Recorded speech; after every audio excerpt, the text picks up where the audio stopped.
না এখনই না, কয়েকদিন যেতে দাও।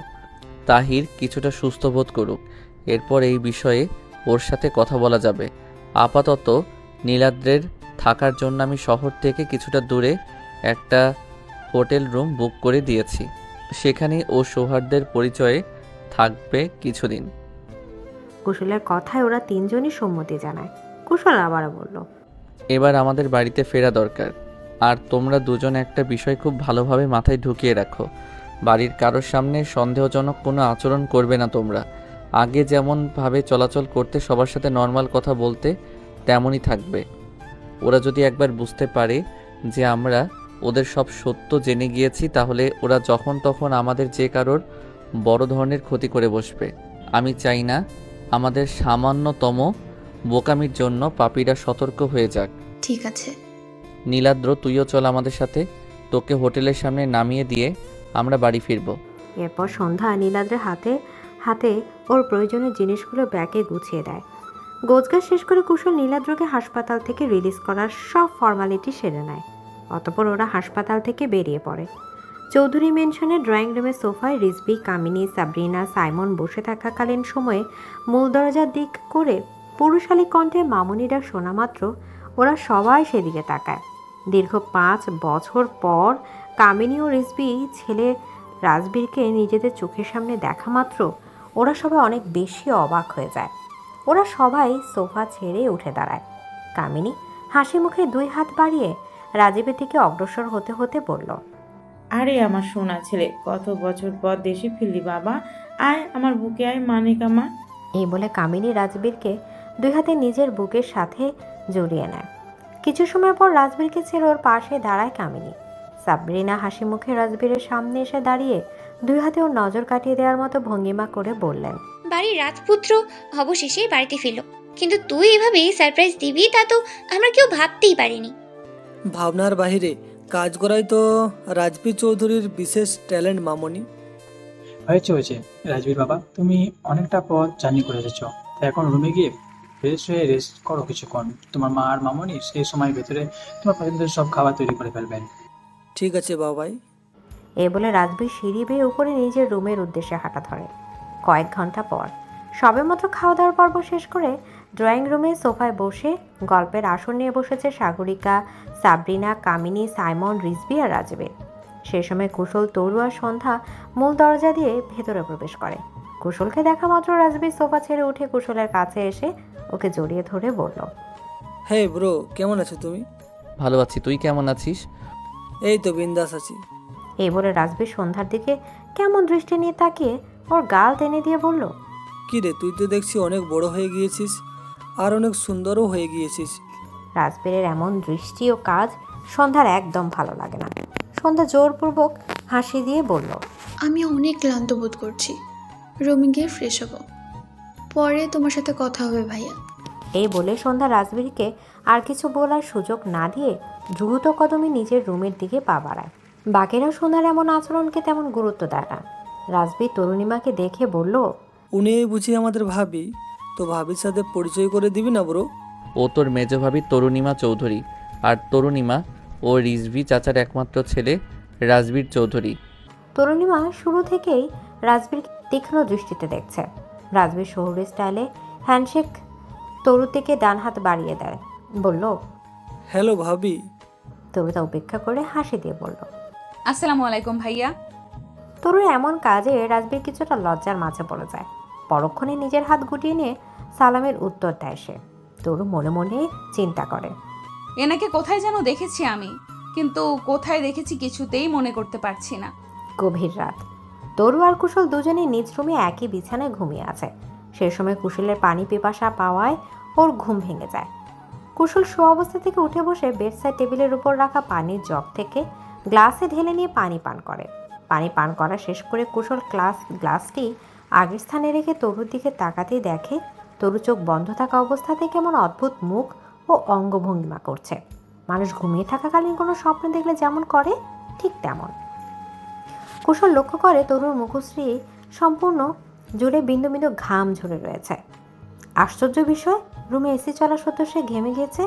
কুশল তরুর গালে আলতো করে চাপড় দিয়ে ওর নাম ধরে সম্বোধন করে ওরে জাগানোর চেষ্টা করে, কিছু সময় ধরে ডাকাডাকির পর তরুর ঘুম ভেঙে যায়।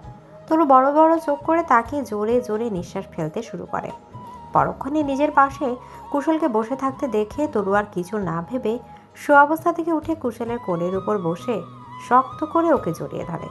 হঠাৎ তরুর এমন কাজে কুশল কিছুটা অবাক হলেও নিজেকে সামনে নিয়ে এসে তরুর চুলে হাত বুলিয়ে দিতে থাকে। এভাবে পেরিয়ে যায় বেশ কিছু সময়। কুশল অনুভব করে ওর বুকের বাম পাশে টি শার্টের অংশ ভেজা ভেজা লাগছে।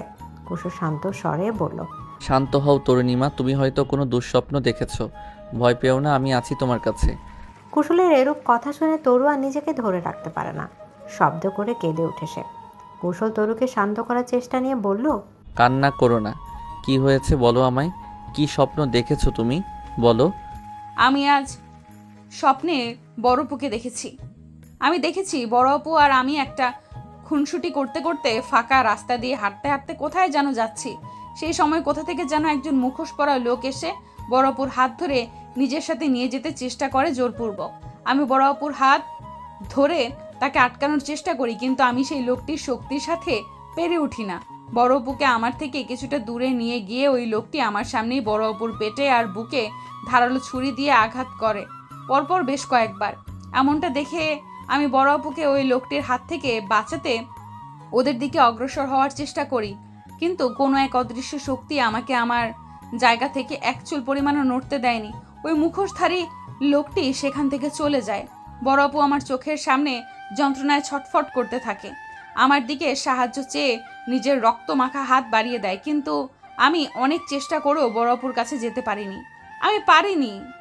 আমার চোখের সামনে বড় অপুর করুণ যন্ত্রণায় ছটফট করতে করতে নিস্তেজ হয়ে গেলেন। আমার কলিজা ফেটে যাচ্ছিল বড় অপুকে সাহায্য করার জন্য, কিন্তু আমি পারিনি। তরুণীমা কান্না করতে করতে নিজের স্বপ্ন দেখার সম্পূর্ণ ঘটনা কুশলকে বলে। কান্না করতে করতে ইতিমধ্যে তরুর হিচকি উঠে গিয়েছে। কুশল তরুর মনের বর্তমান অবস্থা বুঝতে পারছে। কুশল তবুও তরুকে শান্ত করার যথাযথ চেষ্টা করছে। বেশ কিছু সময় পর তরু কিছুটা শান্ত হলে কুশল বেড সাইডে টেবিলের ওপর থেকে পানি গ্লাস হাতে নিয়ে বলল, তরুণীমা, এই পানিটুকু খেয়ে নাও। তরুণীমা কুশলের বুক থেকে মাথা উঠে কুশলের হাত থেকে সামান্য পরিমাণ পানি পান করে। তরু এখনও শক্ত হাতে কুশলকে জড়িয়ে ধরে আছে। কুশল বুঝতে পারে তরু যথেষ্ট ভয় পেয়েছে, তাই কুশল তরুকে নিজের থেকে আলাদা করার চেষ্টা করে না। অতঃপর কুশল তরুকে নিজের বুকের উপর রেখেই শুয়ে পড়ে তরুর মাথায় হাত বুলিয়ে দিতে থাকে। কিছু সময় পর কুশল লক্ষ্য করে তরু ঘুমিয়ে আছে। কাঁদতে কাঁদতে তরু ফর্সা মুখশ্রী হালকা লালচে বর্ণ ধারণ করেছে। চোখের নিচের অংশ আর গাল দুটো স্বাভাবিকের তুলনায় হালকা ফুলে উঠেছে। কুশল তরুর মুখশ্রীর উপর দৃষ্টি স্থির করে রেখেছে। তরুকে দেখতে দেখতেই কুশল ঘুমিয়ে যায়। সকালবেলা তরুর ঘুম ভেঙে যায়। পিটপিট করে চোখ মেলে তাকাতে নিজেকে কুশলের বুকে আষ্টে পৃষ্ঠে জড়িয়ে থাকা অবস্থায় আবিষ্কার করে তরু। কুশল শক্তভাবে তরুকে জড়িয়ে ধরে থাকায় তরু একটুও নড়তে পারছে না। বিধায় সে কুশলের বুকের উপর ধরতে দেখে ওর মুখশ্রীর উপর দৃষ্টি স্থির করতেই দেখে ওর সামনের দিকে কিছু চুল একটু লম্বা হয় তা কপাল পেরিয়ে চোখের উপর এসে পড়েছে। তরু কিছু সময় ওভাবে কুশলের দিকে তাকিয়ে থাকার পর হালকাভাবে ফু দিয়ে ওর চোখের উপর এসে পড়া চুলগুলো সরিয়ে দেওয়ার চেষ্টা করে। তোর এমন কাজে কুশলের ঘুম ভেঙে যায়। কুশলকে নড়তে দেখে তরু আবার ওর বুকের ওপর মাথা নুয়ে চোখ বন্ধ করে ঘুমের ভান ধরে। কুশল চোখ মেলে তাকাতেই দেখে সে তরুকে দু হাতে জড়িয়ে ধরে আছে। তরু ঘুমিয়ে আছে ভেবে কুশল শান্ত স্বরে বলল, বুকের ভিতরটা ভীষণ অশান্ত হয়েছিল। এই অশান্ত বুকে তুমি মাথা রাখায় ভীষণ শান্তি অনুভব হচ্ছে আমার তরুণীমা। ধীরে ধীরে তোমার প্রতি অনেক দুর্বল হয়ে পড়ছি আমি। এখন ভয় হয় যদি শত্রুরা তোমার কোনো ক্ষতি করে দেয় তখন আমার কি হবে। এই পৃথিবীতে তুমি ব্যতীত আর কেউ নেই যে আমাকে আমার সব রকম পরিস্থিতিতে শান্তি দিতে পারে। তোমার প্রতি সৃষ্টি হওয়া এই অনুভূতিগুলোর নাম যদি ভালোবাসা হয়, তবে হ্যাঁ, আমি তোমাকে ভালোবেসে ফেলেছি তরুণীমা, অনেক অনেক বেশি ভালোবেসে ফেলেছি। তোমাকে আমি কখনোই হারাতে চাই না। সারা জীবন এভাবেই আমার বুকের মাঝে আগলে রাখবো সব সময়। কুশলের মুখে এই প্রথম ভালোবাসার কথা শুনে তরুর স্পন্দনের গতি স্বাভাবিকের তুলনায় অনেক বেড়ে গিয়েছে। পাশাপাশি তরু কুশলের বুকের উপর মাথা রেখে শুয়ে থাকার কারণে কুশলের স্পন্দনের উঠানামার ফলে হাওয়া ধুকপুক শব্দ সে শুনতে পাচ্ছে। অজান্তে তরুর ঠোঁটে এক চিলতে হাসির রেখা ফুটে ওঠে। গোসল শেষ করে তোয়ালে দিয়ে ভেজা চুলগুলো মুছতে মুছতে ওয়াশরুম থেকে বের হতেই নিজের বিছানার উপর রাজবীরকে আধাশোয়া হয়ে বসে থাকতে দেখে সন্ধ্যা কিছুটা ভরকে যায়। হাতে থাকা তোয়ালে দিয়ে জামার উপরে নিজের শরীরের উপর অংশ ঢেকে নিয়ে বলল, ছোট ভাইয়া, এত সকাল সকাল তুমি আমার রুমে কি করছো? সন্ধ্যার কণ্ঠস্বর শুনতেই রাজবীর ঘাড় ঘুরিয়ে সন্ধ্যার দিকে তাকায়। সন্ধ্যার ভেজা চুলগুলো দিয়ে টপ টপ করে পানি মেঝেতে পড়ছে। ঘাসের উপর পড়া শিশির বিন্দুর মতো ওর মুখেও গলার বিন্দু বিন্দু পানি জমে আছে।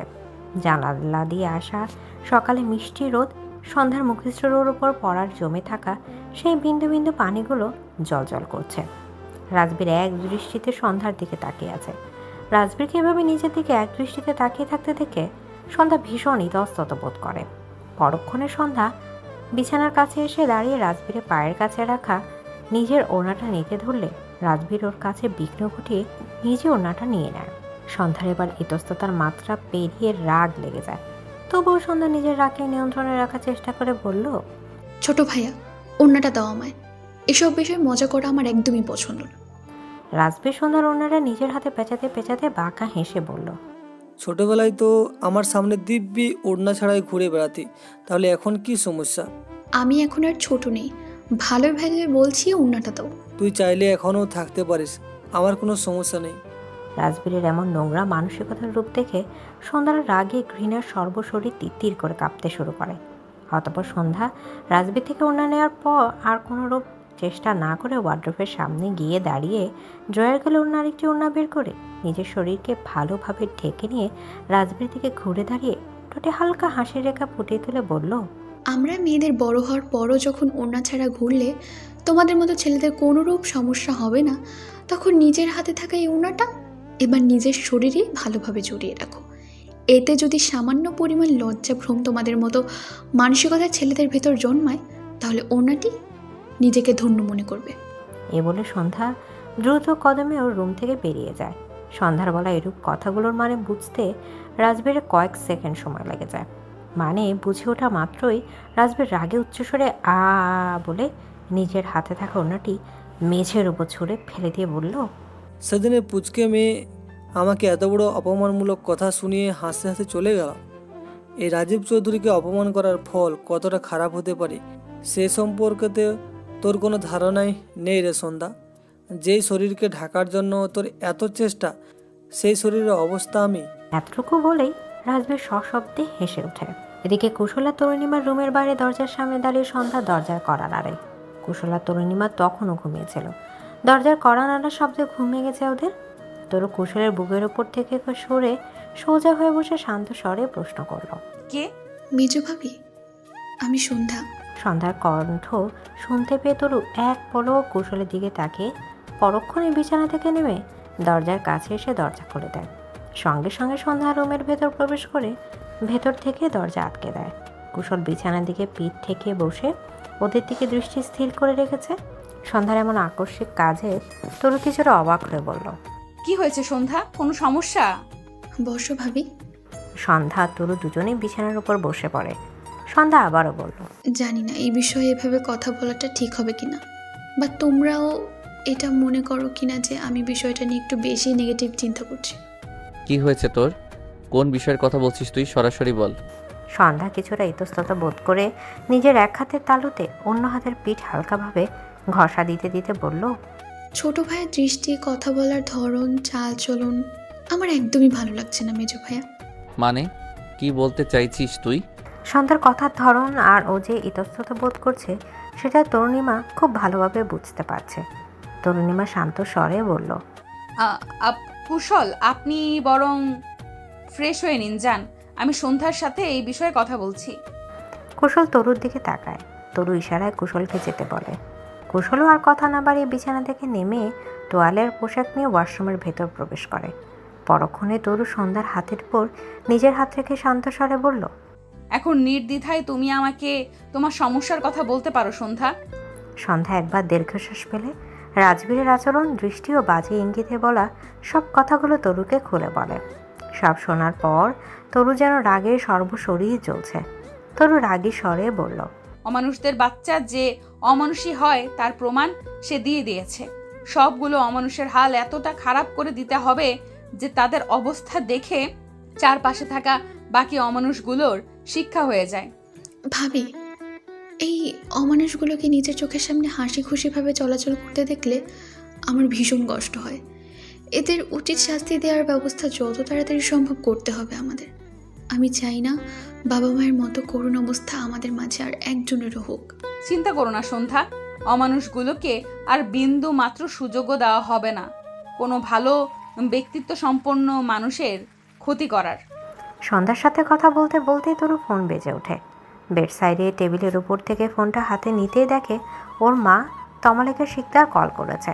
তরু ফোন রিসিভ করে বলল, কেমন আছো মা? বাবার শরীর ভালো তো?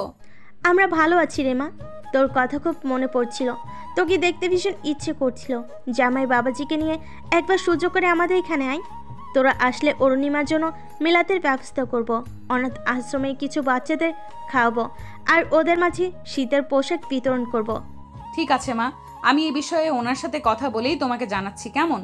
আচ্ছা ঠিক আছে। এই বলে তমালিকে কল রেখে দিলেন। তরুর মা ওকে কি বলল সেই বিষয়ে সন্ধ্যা ওকে প্রশ্ন করলে তরু সবটা বলে দেয়। সন্ধ্যা বলল, ভাবি, যদি কিছু মনে না করো তাহলে তোমাদের সাথে আমাকেও নিয়ে যাবে? আসলে এ বাড়িতে তো দাদিমা ছাড়া আমার আপন বলতে কেউ নেই এখন, তাই। পাগলি, এতে কি আলাদা করে অনুমতি নিতে হয় নাকি? তুমিও যাবে আমাদের সাথে, আর আমরা যাওয়ার সময় নীলাদ্র ভাইয়াকেও আমাদের সাথে নিব, কেমন? নীলাদ্রকে সাথে নেওয়ার কথা শুনতেই সন্ধ্যা কিছুটা লজ্জা পায়। সেই সময় কুশলে ওয়াশরুম থেকে বের হয়ে আসে। ড্রেসিং টেবিলের সামনে দাঁড়িয়ে তোয়ালে দিয়ে চুলগুলো মুছতে মুছতে বলল, ননদ ভাবির কথোপকথনের মাঝে এখন আমি প্রবেশ করলাম, কিন্তু কুশলের এরূপ কথা শুনে তরুণীমা ভ্রু কুঁচকে বলল, দুজন মেয়ের কথোপকথনের মাঝে প্রবেশ করে আপনার কাজ কি শুনি? কুশল তোয়ালেটা চেয়ারের উপর মেলে দিয়ে ড্রেসিং টেবিলের উপর থেকে চিরুনি নিয়ে চুলে চিরুনি করতে করতে স্বাভাবিক ভঙ্গিতেই বলল, বারে একজন আমার বউ হয় আর আরেকজন আমার বোন হয়, তাদের কথোপকথনের মাঝে ঢুকতে আমার আবার এক্সট্রা কাজের প্রয়োজন আছে নাকি? যখন তখন যে কোনো পরিস্থিতিতে ঢুকতে পারি। কুশলের মুখে নিজেকে বউ বলে সম্বোধন করতে শুনে তরু কিছুটা লজ্জা পায়।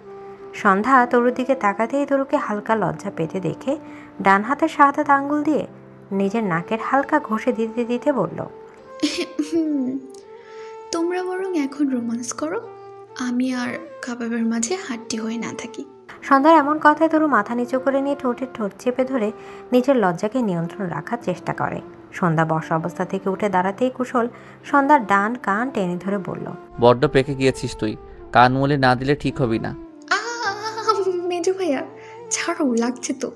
কুশল সন্ধ্যার কান ছেড়ে দিতেই সে এক ছুটে দরজার কাছে গিয়ে দরজা খুলে ওদের দিকে ঘুরে দাঁড়িয়ে হাসি দিয়ে বলল, দরজাটা ভেতর থেকে ভালোভাবে আটকে দিয়ে তারপর রোমান্স করো, নয়তো কখন কে এসে পড়বে তোমরা লজ্জায় পড়ে যাবে। তবে রে। সন্ধ্যার আর পাইকে এক ছুটে নিচে চলে যায়। কুশল তরুর দিকে তাকিয়ে বলল, কিছু মনে করো না, জানোই তো ও কেমন চঞ্চল। তরু আর নিজ স্থানে বসে থাকতে পারে না। বিছানা থেকে নেমে দরজার দিকে অগ্রসর হতে নিলে পেছন থেকে কুশল তরুর একটা হাত ধরে নেয়। একে তো লজ্জায় তরু যাচ্ছে তাই অবস্থা হয়ে দাঁড়িয়েছে, তা থেকে মুক্তি পেতে রুমের বাইরে যেতে হয়েছিল। সে তার মাঝেই কুশলের এভাবে বাধা প্রয়োগ করায় তরুর অবস্থা আরও সমীচীন হয়ে দাঁড়ায়। ওর হার্ট স্বাভাবিকের তুলনায় অনেক জোরে বিট করতে শুরু করেছে। চোখ মুখ খিচে রেখেছে সে। কুশল শান্ত স্বরে বলল, কোথায় যাচ্ছ তুমি? তরুর কাছে প্রশ্নের কোনো যুক্তিযুক্ত উত্তর নেই, তাই সে সেভাবে কিছু না ভেবে বলল, ওয়াশরুমে যাব। ওয়াশরুম তো এদিকে, ওদিকে তো দরজা। কুশলের এমন কথায় তরু চোখ মেলে সামনে আর পাশে তাকিয়ে ঠোঁট উল্টায়। এরকম পরিস্থিতিতেও কখনো পড়তে হবে তা সে ভাবেনি। তরু আর কিছু না বলে কুশলের হাত থেকে নিজের হাত ছাড়িয়ে নিয়ে চেয়ারের উপর রাখা তোয়ালেটা নিয়ে এক ছুটে ওয়াশরুমের ভেতর চলে যায়। কুশল তরু যাওয়ার পানে তাকিয়ে এক হাত নিজের মাথার পেছনে অংশের চুলগুলো বোলাতে বোলাতে হাসি দিয়ে বলল, লজ্জা পেয়েছে মেয়েটা। সাবার শেষ হতে তরুর খেয়াল হয় সে ওয়াশরুমে প্রবেশ করার সময় কাপড় নিতেই ভুলে গেছে। তরু মনে মনে নিজেকে 101টা বকা দিতে দিতে বলল, একদিনেই আর কত লজ্জার মাঝে পড়বি তুই তরু? এখন তো লজ্জার কুয়োর ডুব দিয়ে মরার মতো পরিস্থিতি দাঁড় করিয়েছিস। এখন ওনার কাছে কাপড় চাইতে হবে আমায়। আল্লাহ আমাকে ধৈর্য দিন। তোয়ালেটা নিজের শরীরে ভালোভাবে পেঁচিয়ে নিয়ে তরু ওয়াশরুমের দরজা হালকাভাবে খুলে উকি দিতেই দেখে কুশল রুমের ভেতর নেই। কুশলকে রুমে দেখতে না পেয়ে তরু যেন হাফ ছেড়ে বাঁচে।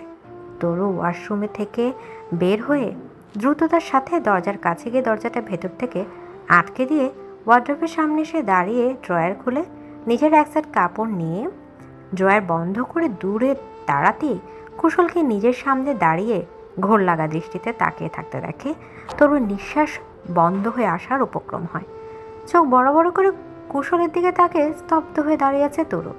পর মুহূর্তে কুশল এক পা করে তরুর দিকে অগ্রসর হতে শুরু করে। তরু যেন নিজ স্থান থেকে নড়ার কথা ভুলে গিয়েছে ইতিমধ্যে। কুশল যতই তরুর কাছে অগ্রসর হচ্ছে তরুর হৃৎপিণ্ড ততটাই দ্রুত বিট করতে শুরু করেছে। তরুর পিঠ ওয়ার্ড্রোবের সাথে ঠেকানো অবস্থায় আছে। কুশল তরুর একেবারে সন্নিকটে এসে দাঁড়িয়ে এক হাতে ও থুতনি উঁচু করে ধরে নিজের মুখশ্রীর উপর নিকট এগিয়ে নিতে থাকে। তরুর এক পা কাঁপতে শুরু করেছে। হাতে থাকা কাপড়গুলো মেঝের উপর ফেলে দিয়ে তরুর সঙ্গে সঙ্গে নিজের ঠোঁটের উপর হাত রেখে ওর আর কুশলের মাঝে বাধা প্রদান করে। তরুর এমন কাজে কুশলের ঘোর কেটে যায়। সঙ্গে সঙ্গে সে তরু থেকে দূরে সরে দাঁড়ায়। কী করতে নিয়েছিল তা বুঝতে পেরে কুশল আর তরুর সামনে দাঁড়িয়ে থাকতে পারে না, দ্রুত কদমে বেলকনিতে চলে যায়। কয়েক সেকেন্ড ওভাবে দাঁড়িয়ে থাকার পর তরু নিজের পায়ের কাছে পড়ে থাকা কাপড়গুলো তুলে নিয়ে ওয়াশরুমে চলে যায়। এদিকে ব্যালকনির রেলিং ধরে দাঁড়িয়ে সামনের দিকে দৃষ্টি স্থির করে রেখেছে কুশল। সে সময় তরুণীমা ব্যালকনিতে প্রবেশ করে কুশলের পাশে এসে দাঁড়ায়। কুশল তরু উপস্থিতি উপলব্ধি করতে পেরেও নীরব থাকে। কিছু সময়ের জন্য পিন পতন নীরবতা বিরাজ করে ওদের মাঝে। পরক্ষণে কুশল নীরবতার দেয়াল ভেঙে তরুর দিকে ঘুরে দাঁড়িয়ে দৃষ্টি নিচের দিকে স্থির করে বলল, তখনের কাজের জন্য আমি অনেক দুঃখিত। আমি জানি না তখন আমার কি হয়ে গিয়েছিল। নিজের মাঝে আমি ছিলাম না, পুরোপুরি আমি কন্ট্রোললেস হয়ে গিয়েছিলাম। তুমি আমার এরূপ আচরণের জন্য কিছু মনে করো না প্লিজ। তরু শান্ত দৃষ্টি দিয়ে কুশলের দিকে তাকিয়ে আছে। কুশলকে গিল্টি ফিল করতে দেখে তরুর ঠোঁটের কোণে আলতো হাসির রেখা ফুটে ওঠে। পরক্ষণে তরু কুশলকে অবাক করে দিয়ে দু হাতে ওর গলা জড়িয়ে ধরে, ওর পায়ের উপর নিজের পা জোড়া রেখে ওর ওষ্ঠদ্বয়ের মাঝে নিজের ওষ্ঠদ্বয় মিলিয়ে দেয়। এভাবেই পেরিয়ে যায় বেশ কিছু সময়। তরু কুশলের ওষ্ঠদ্বয়কে মুক্ত করে দেয়। দুজনের নিঃশ্বাসের গতি ও হার্টের বিট হওয়ার গতি স্বাভাবিকের তুলনায় অনেক বেড়ে গিয়েছে। তরু কুশলের কানের কাছে মুখ নিয়ে ফিসফিসিয়ে বলল, বউ হই আমি আপনার। আমার সামনে নিজেকে আজীবন ধরে কন্ট্রোল রাখলে আমার বাবা মায়ের নানা নানি ডাক শোনার স্বপ্ন কখনো পূরণ হবে না। তাই বউয়ের কাছে এতটাও ইনোসেন্ট হওয়া উচিত না, বুঝলেন মিস্টার স্বামী সাহেব? এই বলে তরু কুশলকে ছেড়ে দিয়ে ব্যালকনির অন্য পাশে গিয়ে রেলিং ধরে দাঁড়িয়ে চোখ মুখ খিঁচে বন্ধ করে রেখে মনে মনে চিন্তা করে। তরু লজ্জা শরমের মাথা খেয়ে এ তুই কি করে বসলি? আল্লাহ, আমার হাত পা এভাবে কাঁপছে কেন? কুশল এখনো স্তব্ধ হয়ে নিজের আগের স্থানে দাঁড়িয়ে আছে। এই প্রথম কোনো নারী তার এতটা কাছে এসেছে, তাকে চুম্বন করেছে। এই বিষয়টাকে হজম করে নিতে কুশলের একটু বেশি সময় লেগে যায়। পুরো বিষয়টাকে হজম করে নিতে কুশলের ঠোঁটে হালকা হাসি রেখা ফুটে ওঠে। চোখ তুলে সামনে তাকাতে একান্ত নিজের প্রিয় নারীকে দাঁড়িয়ে দেখতে পায়। অতঃপর কুশল মুখে কিছু না বলে দ্রুত কদমে তরুর কাছে গিয়ে দু হাতে ওর পেট জড়িয়ে ধরে ওকে মেঝে থেকে কয়েক ইঞ্চি উপরে উঠে নিয়ে হাসতে হাসতে গোল গোল ঘুরতে শুরু করে। কুশলের আকস্মিক এমন কাজে তরু কিছুটা ভীত হয়ে বলতে থাকে, আরে আরে পড়ে যাব তো, কুশল নামান আমাকে, কুশল। কিছু সময় পর কুশল তরুকে নিজের দিকে ঘুরিয়ে নিয়ে ওকে নিচে নামিয়ে দেয়। কুশল তরুর কোমর দুহাতে জড়িয়ে ধরে ওর কপালের উপর নিজের নাক থেকে রেখেছে। কুশলের গরম নিঃশ্বাস তরুর মুখশ্রীর উপর আছড়ে পড়ছে। তরু লজ্জায় সিটে গিয়ে কুশলকে দুহাতে জড়িয়ে ধরে ওর বুকে মুখ লুকায়। দুজনের ঠোঁটে তৃপ্তির হাসির রেখা ফুটে উঠেছে। নিজেদের রুমে বিছানায় আধা শোয়া হয়ে বসে আছে রিজভি আর কামিনী দুজনেই। সেই সময় ওনাদের ছেলে রাজবীর ওনাদের রুমে প্রবেশ করে ভেতর থেকে দরজা আটকে দেয়। রাজবীরের হঠাৎ এমন কাজে রিজভি আর কামিনী দুজনেই কিছুটা অবাক হয়ে যায়। কামিনী অবাক স্বরে বলে, রাজ, আমার সোনা বাবা, কিন্তু কি হয়েছে তোর? মা, বাবাই, আই নো যে জন্মের পর থেকে আমি তোমাদের কাছে ছোট বড় যে কোনো ধরনের আবদার করলে তোমরা যে কোনোভাবে আমার সেই আবদার পূরণ করেছো। তাই এখন তোমাদের আমায় আরেকটা আবদার পূরণ করতে হবে। আর তোমরা সেটা কীভাবে পূরণ করবে সেই বিষয়ে আমি কোনো কথা শুনতে রাজি না। রাজবাবা শান্ত হও তুমি, আর বলো তোমার কোন অবদারটি এখন আমাদের পূরণ করতে হবে। আমরা আমাদের সবটুকু দিয়ে তোমার সেই অবদার পূরণ অবশ্যই পূরণ করবো। বলো বাবা। আমাদের একমাত্র মানিকের আবদার আমরা ফেলতে পারবো নাকি? বল তুই শোনা বাবা। আমার সন্ধ্যাকে চাই। রাজবীরের মুখে এরূপ কথা শুনে কামিনী আর রিজভী একে অপরের দিকে হতভম্বতার দৃষ্টি নিয়ে এক পলক দেখে রাজবীরের উপর দৃষ্টি স্থির করে। রিজভী হতভম্বতার স্বরে বলল, সন্ধ্যা, আমাদের সন্ধ্যা, ওকে তোমার চাই মানে কি বলছো তুমি? বাবাই, আই ওয়ান্ট সন্ধ্যা। ও আমাকে আজ অনেক বাজেভাবে অপমান করেছে, আর আমি এই অপমানের কড়া জবাব দিতে চাই ওকে। তাই সন্ধ্যাকে এক রাতের জন্য হলেও তোমাদের আমার হাতে তুলে দেওয়ার ব্যবস্থা করতে হবে, যত তাড়াতাড়ি সম্ভব। রাজবীরের মুখে এরূপ কথা শুনে কামিনী আর রিজভী দুজনেই কয়েক সেকেন্ডের জন্য স্তব্ধ হয়ে গিয়েছেন। পরক্ষণে কামিনী বললেন, রাজ, মানিক, আমার আগে মাথা ঠান্ডা কর তুই। পরিস্থিতি এখনো আমাদের হাতের মুঠোয় আসেনি, তাই এখন যদি আমরা সামান্যতম ভুল করে বসি তাহলে দীর্ঘ 20 বছর ধরে তিল তিল করে গড়ে তোলা সব পরিকল্পনা পুরোপুরিভাবে ভেস্তে যাবে। রাজবাবা, তোমার মা যা বলছে একদম ঠিক বলেছেন। কি মাথা ঠান্ডা কর, একদম এই চৌধুরী পরিবারের আমাদের প্রাপ্য সম্পত্তি আমরা নিজেদের হাতের মুঠোয় করে নিই, তারপর ওই কুশলের একটা উচিত ব্যবস্থা করব। তখন তুই অনায়াসে সন্ধ্যার থেকে নিজের অপমানের বদলে নিতে পারবি। তখন এক রাত কেন, তুই যদি সারা জীবন ধরে সন্ধ্যাকে নিজের করে রাখি, তিল ও তিল যন্ত্রণা দিস, আনন্দ উপভোগ করতে চাস করিস, কিন্তু এখন এইসব চিন্তা মাথা থেকে বেরিয়ে ফেল। আরে রাখো তোমাদের সঠিক সময় আর প্রাপ্ত সম্পত্তি পাওয়ার অপেক্ষা। আমি এসবের কোনো কেয়ার করি না। তোমরা যখন সন্ধ্যাকে আমার হাতে তুলে দেওয়ার কোনো ব্যবস্থা এখনও করতেই পারবে না, তখন আমাকে যা করার করতে হবে। এ বলে রাজবীর ওর বাবা মাকে কিছু বলার সুযোগ না দিয়ে তাদের রুম থেকে বেরিয়ে যায়। রিজভীর কামিনীর চেহারায় চিন্তার ছাপ স্পষ্ট হয়। রিজভী চিন্তিত স্বরে বললেন, তীরে এসে এভাবে তড়ি ডুবতে দেওয়া যাবে না কিছুতে। যদি রাজ রাগের বসে সামান্যতম ভুল করে বসে আর সেই বিষয়ে কুশলে অবগত হয়ে যায়, তাহলে সব শেষ হয়ে যাবে কামিনী, সব শেষ হয়ে যাবে। তোমার পাগল ছেলেকে যে কোনোভাবে সামলাতে হবে, বুঝলে? কুশল বিছানা বসে ফোন স্ক্রলিং করছিল। সেই সময় তরু কুশলের পাশে বসে শান্ত স্বরে বলল, কুশল, আপনার সাথে একটা বিষয় নিয়ে কথা বলার ছিল। তরুর কথা শোনা মাত্র কুশল ওর ফোনের পাশে রেখে তরুর উপর দৃষ্টি স্থির করে বলল, বলো, কি বিষয় নিয়ে কথা বলতে চাও? সকালে যে কারণে সন্ধ্যা আমাদের রুমে এসেছিল সেই কারণটা আপনাকে জানানো জরুরি বলে মনে হচ্ছে, সেই বিষয়েই কথা বলতে চাইছিলাম। বলো। কথাটি শোনার পর আপনি রাগ হবেন বা কোনো রকম উল্টোপাল্টা কাজ করবেন না, কথা দিন। তরুর এরূপ কথা শুনে কুশল ভ্রু কুঁচকে নেয়। অতঃপর তরুর কথায় সম্মতিসূচক জবাব দেয় যে সে রাগ হবে না। অতঃপর তরু সন্ধ্যার সাথে করা রাজবীরের খারাপ আচরণ ও কথার ধরন সম্পর্কে কুশলকে অবগত করে। তরুর মুখে সম্পূর্ণ কথাগুলো শুনে কুশল চোখ বন্ধ করে বাম হাতের 7 আঙুল দিয়ে কপালের একপাশ আলতোভাবে ঘষা দিতে শুরু করে। কুশলের শান্ত ভাবের আড়ালে যে কতটা রাগ চাপা আছে তা তরু বুঝতে বাকি নেই। তরু একবার শুকনো ঢোক গিলে নিয়ে বলল, শুনুন, এখন রাগের বশীভূত হয়ে যদি আমাদের মাঝে একজন সামান্যতম ভুল করে বসি, তবে তার খেসারত আমাদের খুব বাজেভাবে পোহাতে হবে। আমি বলছি না যে অন্যায়কারীর অন্যায়কে মুখ বুঝে মেনে নিয়ে তাকে ক্ষমা করে দিতে, আমি বলছি যে অন্তত সাবধানতা অবলম্বন করে সব অন্যায়কারীকে এক এক করে কঠোর থেকে কঠোরতর শাস্তি প্রদান করতে। তরুর কথা শেষ হওয়া মাত্র কুশল বিছানা থেকে নেমে দাঁড়িয়ে শান্ত স্বরে বলল, সন্ধ্যাকে নিয়ে নিচে ড্রয়িং রুমে এসো জলদি। এ বলে কুশল তরুকে আর কিছু বলার সুযোগ না দিয়ে দ্রুত কদমে রুম থেকে বেরিয়ে যায়। তরু বিছানা থেকে নেমে কপালে চিন্তার ভাঁজ ফুটিয়ে বলল, আল্লাহ, এখন কি হবে?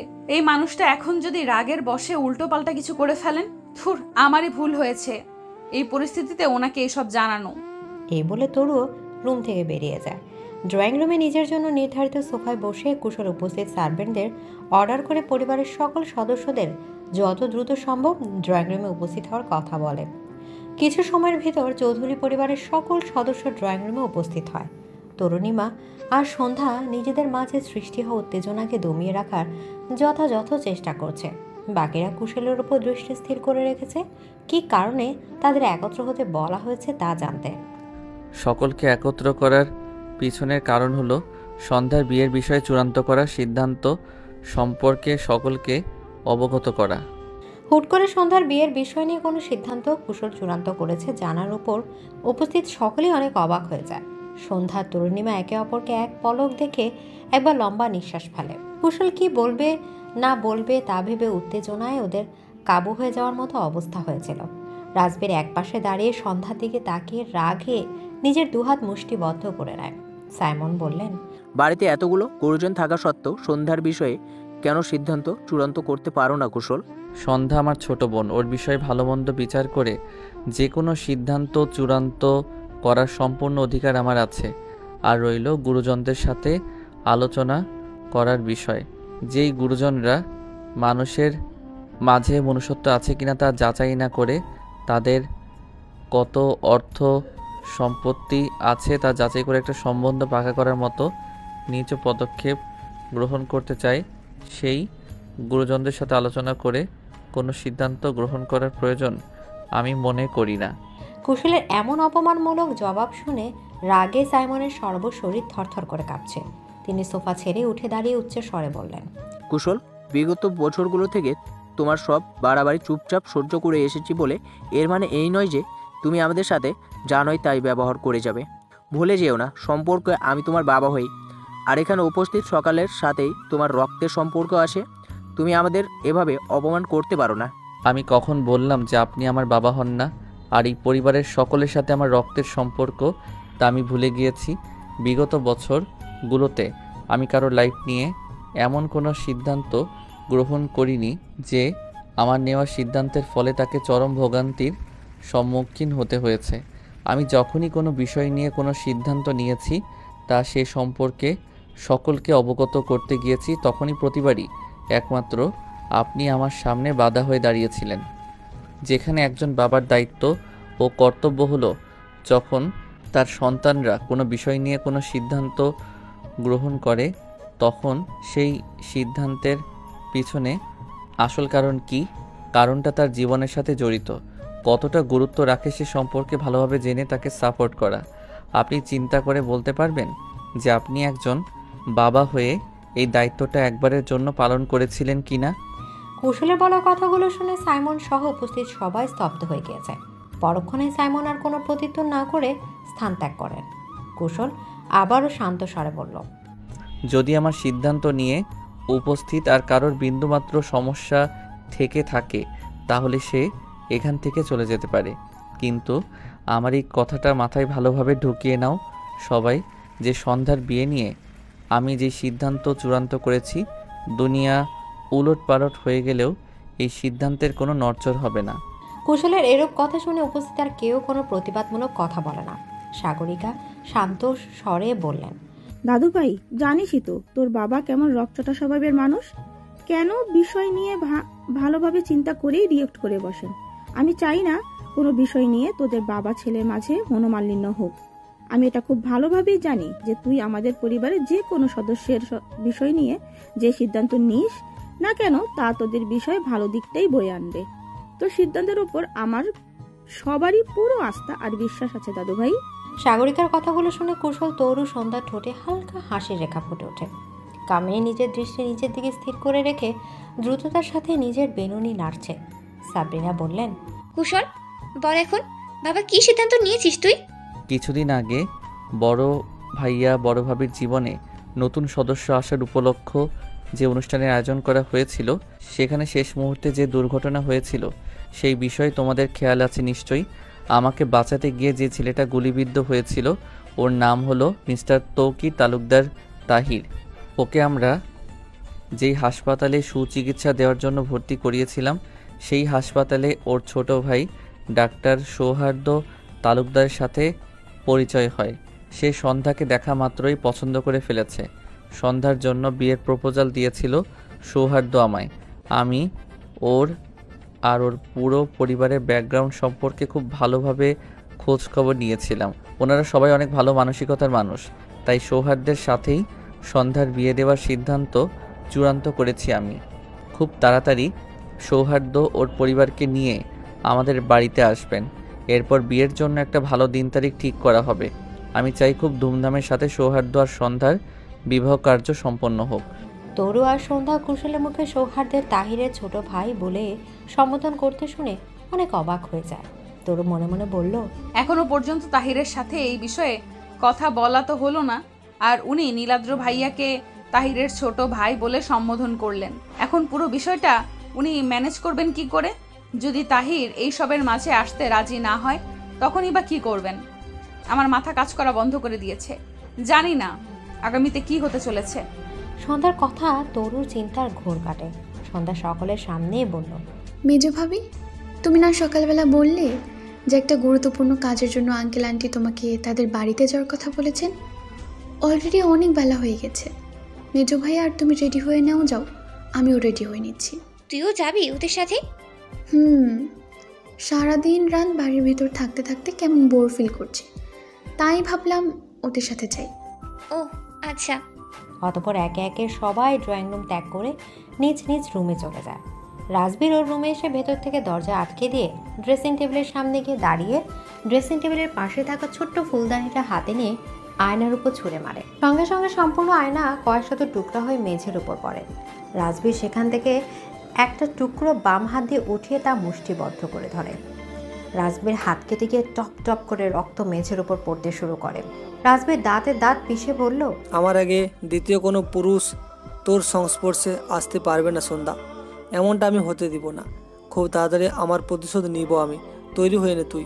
তরু আর কুশল নিজেদের রুমে আসতেই তরু ভেতর থেকে দরজা আটকে দিয়ে কুশলের হাত ধরে বিছানায় গিয়ে বসিয়ে দিয়ে নিজে ওর পাশে বসে বলল, আমাদের পরিকল্পনা ছিল আমরা তাহিরের সাহায্য নিতে ওর সাথে আগে কথা বলবো। ও যদি রাজি হয় তবেই আমরা এই স্টেপ গ্রহণ করব। কিন্তু ও যে আমাদের সাহায্য করতে রাজি হবে এই বিষয়ে ওর সাথে কথা না বলেই আপনি আগেই নিশ্চিত হয়ে এই পদক্ষেপ গ্রহণ কেন করলেন? এখন যদি তাহির তরুকে পুরো কথা শেষ করতে না দিয়ে কুশল ওর ওষ্ঠদয়ের উপর নিজের শাহাদাত আঙুল ঠেকিয়ে ওকে থামিয়ে দিয়ে শান্ত স্বরে বলল, শান্ত হও তরুণীমা। আমি এমন একটা সেনসিটিভ বিষয় নিয়ে পুরোপুরিভাবে শিওর না হয়ে সকলকে জানানোর মতো বোকামি কেন করব বলো? আমার বউ সাহেবা, আপনার স্বামী সাহেব এতটাও বোকা না। এ বলে কুশল তরুর ওষ্ঠদয়ের উপর থেকে নিজের আঙুল সরিয়ে নেয়। তরু থ হয়ে বসে আছে। কুশল বিছানা থেকে নেমে দাঁড়িয়ে বলল, রেডি হয়ে নাও তাড়াতাড়ি। অনেকদিন পর জামাই আদর পেতে শ্বশুরবাড়িতে যাব। আপনি তাহিরের সাথে এই বিষয় নিয়ে কথা বললেন কখন? সকালবেলা তুমি যখন ফ্রেশ হতে ওয়াশরুমে গিয়েছিলে তখন বেলকনিতে দাঁড়িয়ে তাহিরের সাথে কলে এই বিষয় নিয়ে ডিসকাস করেছিলাম।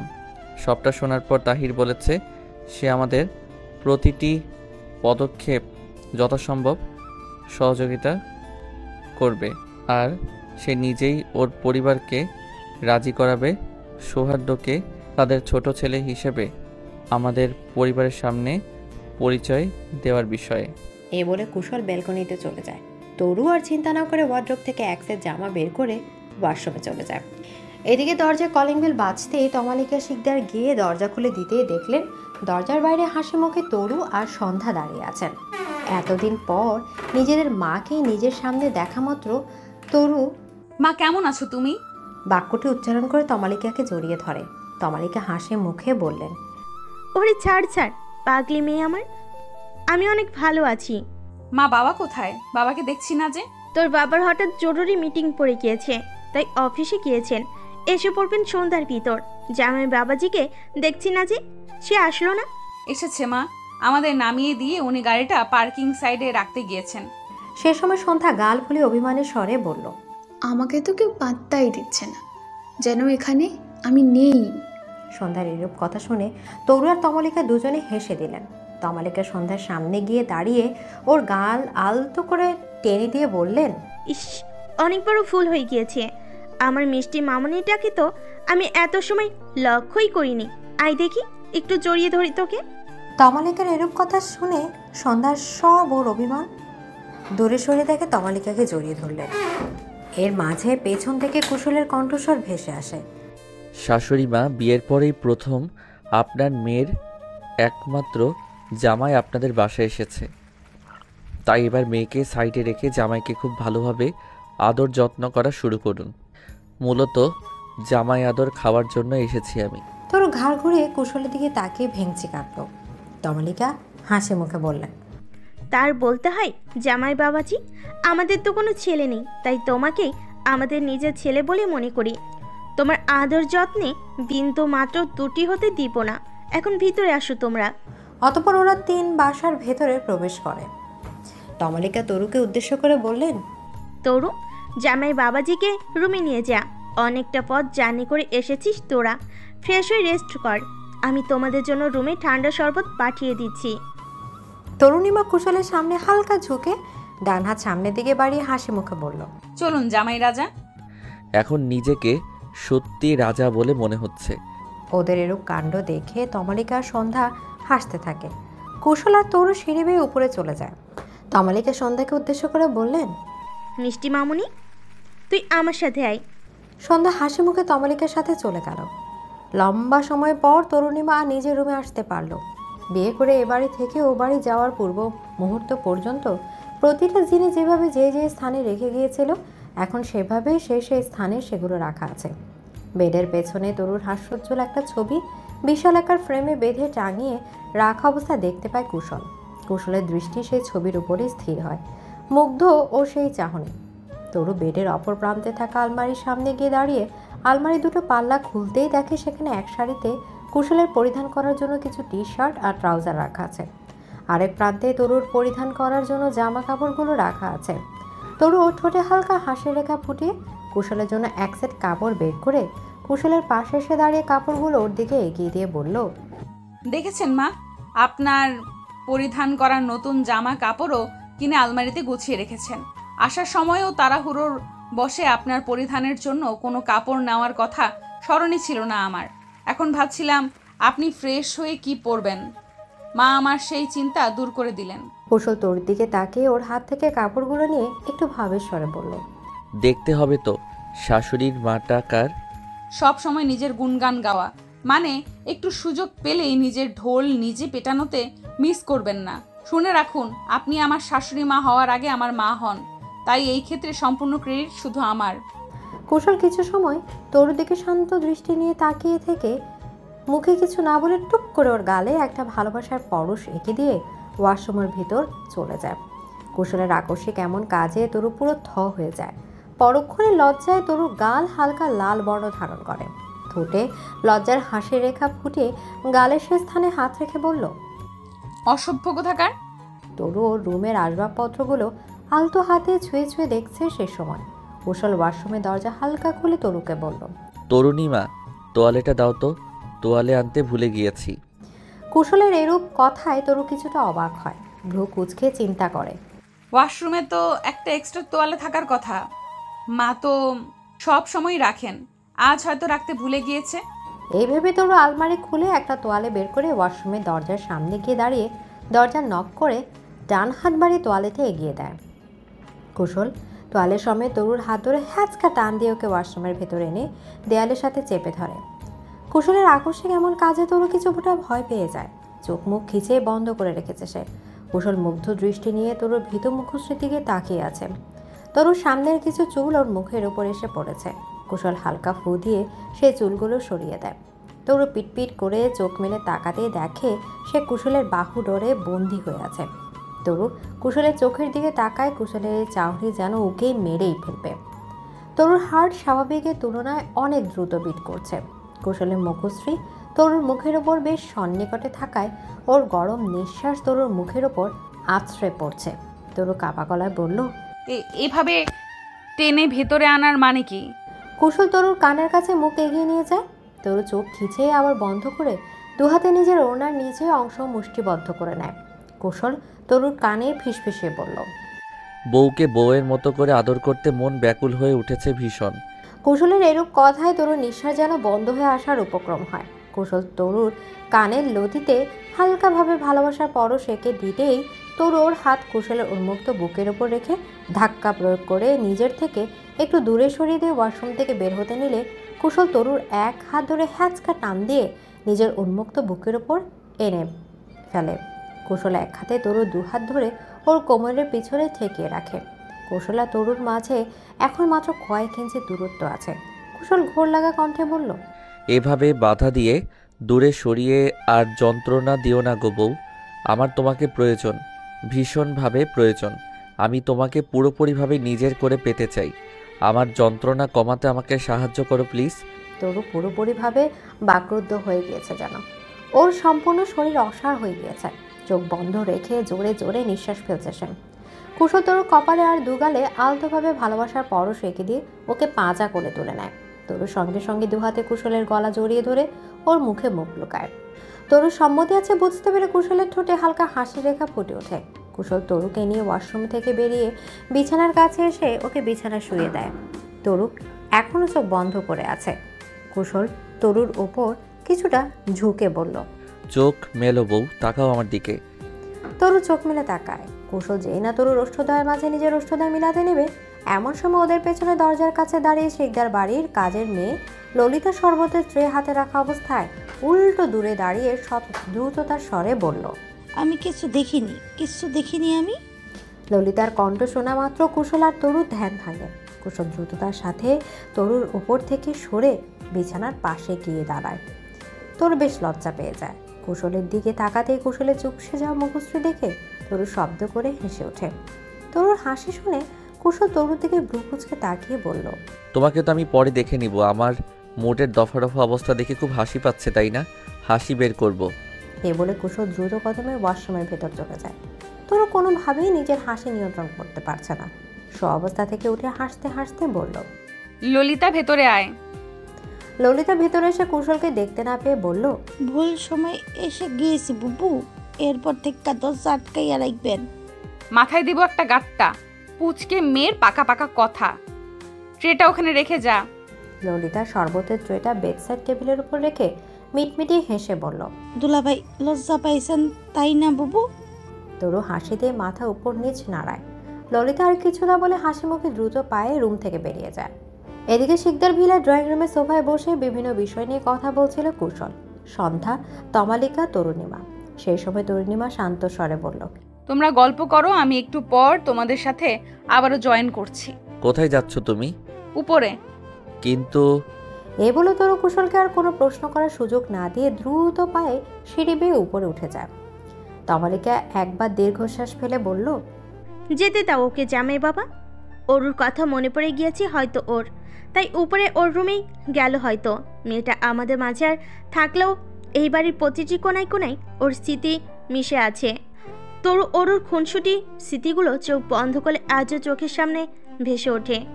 সন্ধ্যা তমালিকা এক হাত জড়িয়ে তার কাঁধে মাথা রেখে বলল, আন্টি জানি ওরও অপর শূন্যতা কেউ কখনো পূরণ করতে পারবে না, কিন্তু আমি তো তোমাদের একজন মেয়ে, বলো আমাকে না হয় ওরও অপু ভেবে নিও তোমরা।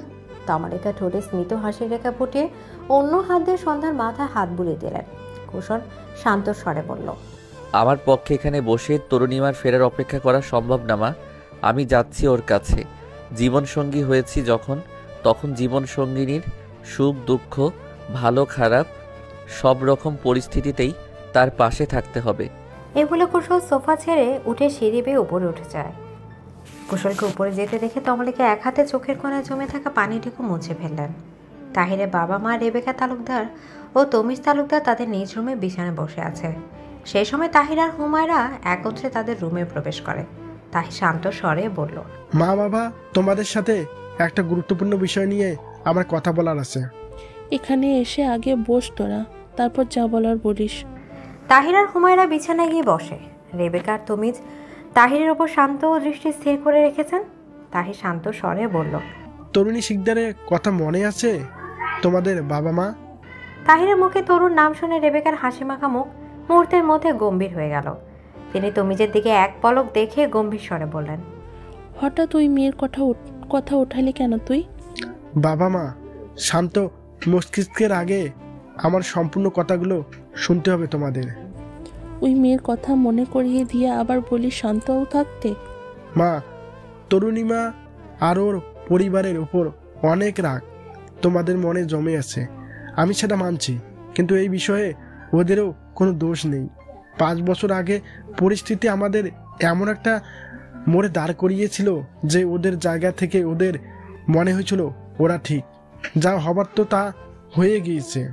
আমি আমার জীবন থেকে যে 5টি বছর হারিয়ে ফেলেছি, এখন রেশি করলেই কি আমার জীবনের ওই 5টা বছর আর ফিরে আসবে? আসবে না তো।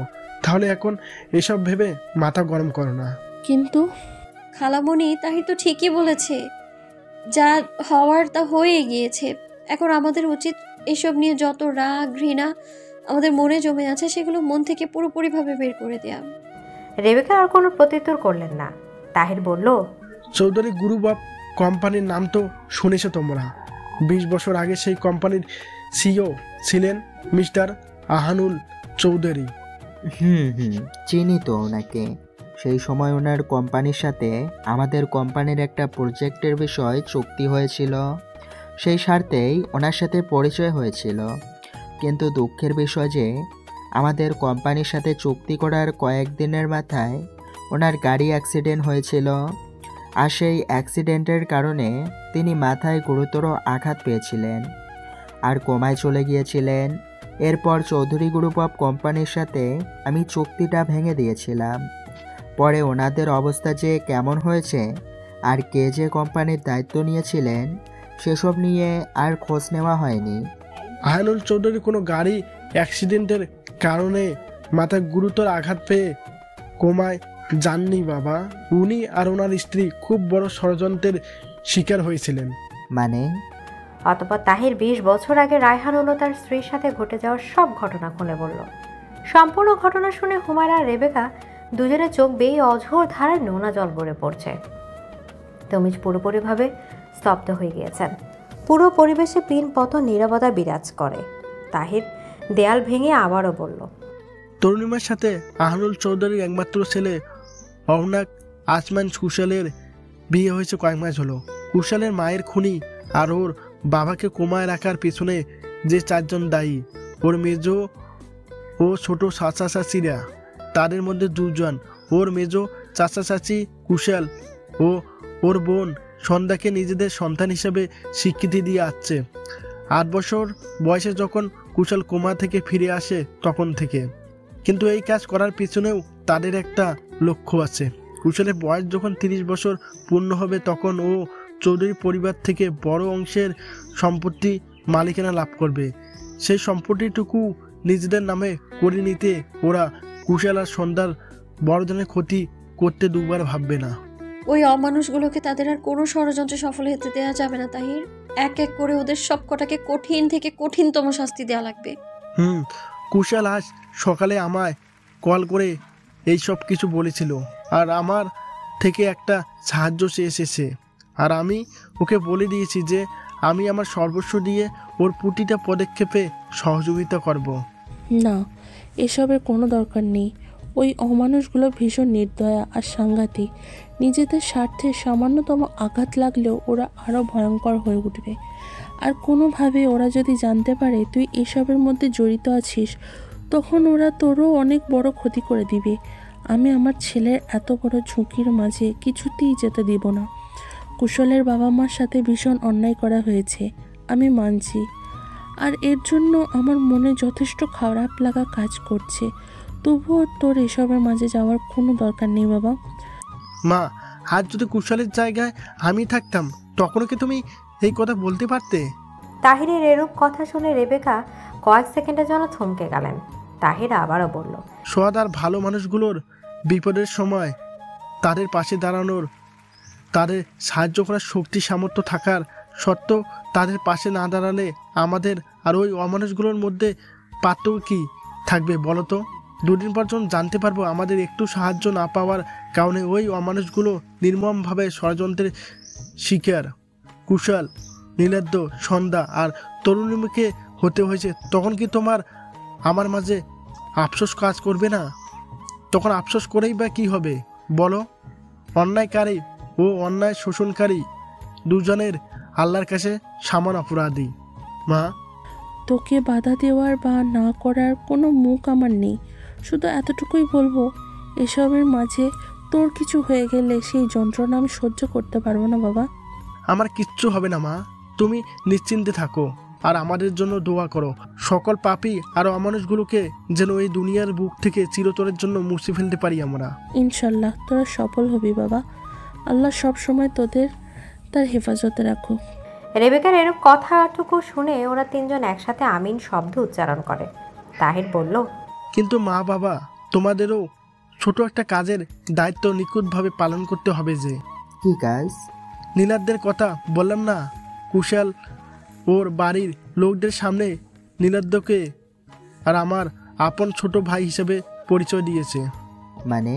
নীলাদ্য ওই অমানুষগুলোর সম্পর্কে সব কিছু জানতে পারায় ওরা ওকে মেরে ফেলার চেষ্টা করেছিল।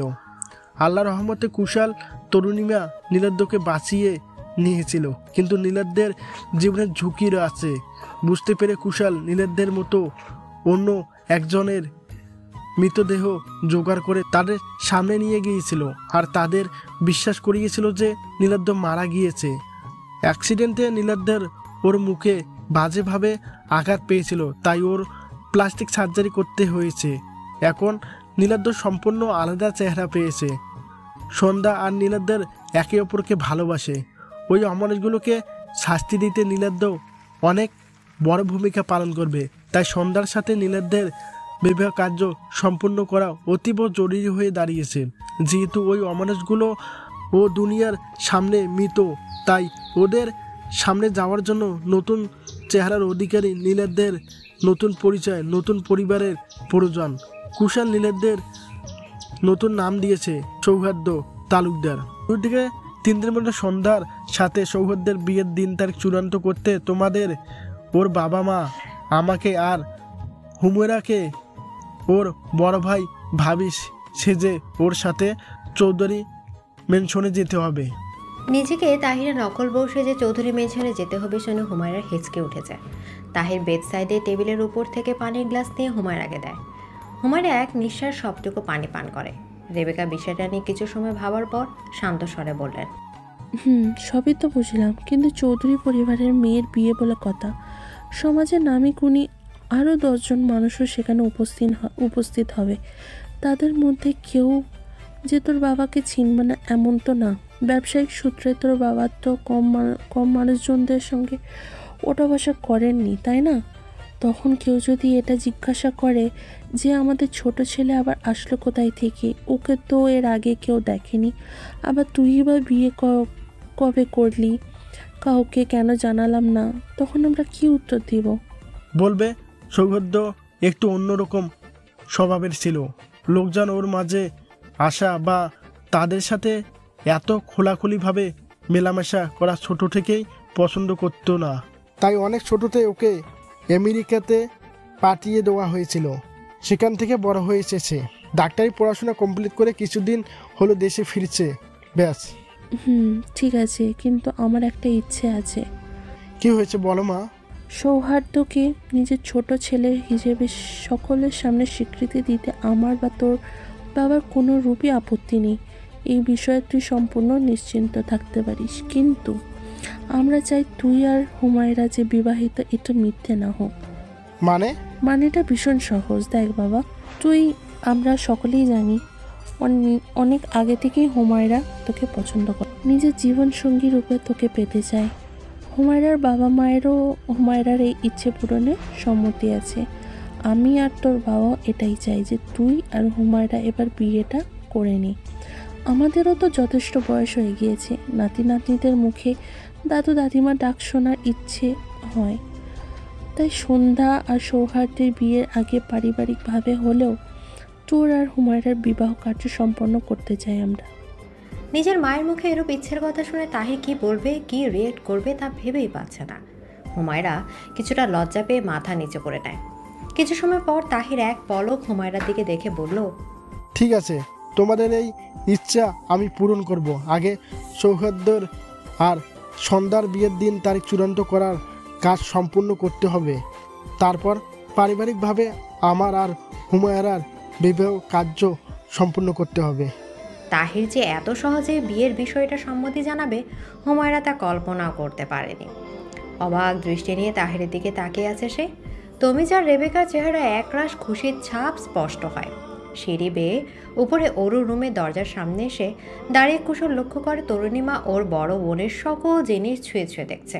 কুশল নীরবতা বজায় রেখেই অরুর রুমের ভেতর প্রবেশ করে। তরু কুশলের উপস্থিতি টের পেয়ে ওকে কিছু বলে না। কুশল অরুর বেডের এক পাশে রাখা একটা বই রাখা টেবিলের কাছে এসে দাঁড়িয়ে কিছুটা কৌতূহলের সাথে টেবিলের ড্রয়ার খুলে সেখান থেকে কুশল একটা ধুলো জমা ডায়েরি বের করে হাতে নেয়। তরু পেছনে ঘুরতেই কুশলের হাতে অরুর ডায়েরি থেকে দ্রুততার স্বরে বলল, খুলবেন না ওটা।